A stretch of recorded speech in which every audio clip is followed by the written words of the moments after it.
એમને પ્રિલિમ્સની પ્રિપેરેશન વિશે થોડું જણાવો. પ્રિલિમ્સની પ્રિપરેશનમાં તો સૌથી પહેલા જે હોલિસ્ટિકની નોટ્સ છે એ જ છે. ગ્રંથ સમજો કે છે સમજો, પહેલા તો આખી હોલિસ્ટિકની નોટ્સ છે એ એકદમ પ્રોપર આપણને એમાંથી બધું ખબર જ હોવી જોઈએ.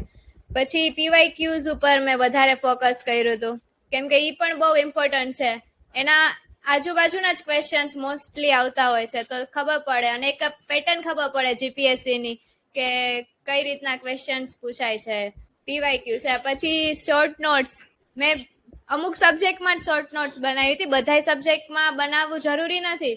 તમને જેમાં લાગે કે આમાં યાદ રાખવાનું વધારે છે ડેટા, તો એમાં તમે શોર્ટ નોટ્સ બનાવી શકો છો. તો તમને એક્ઝામના આગલા જે વીક હોય ને એમાં તમને આઈડિયા આવશે કે ત્યારે એમ થશે કે હવે શું કરું, આ સબ્જેક્ટ કરું, ઓલો સબ્જેક્ટ કરું.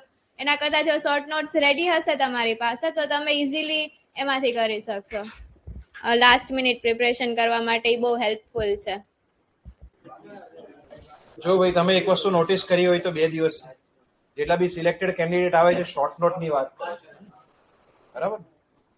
તો શોર્ટ નોટ તમારે બનાવવી જોઈએ કે ના બનાવવી જોઈએ, શું લાગે?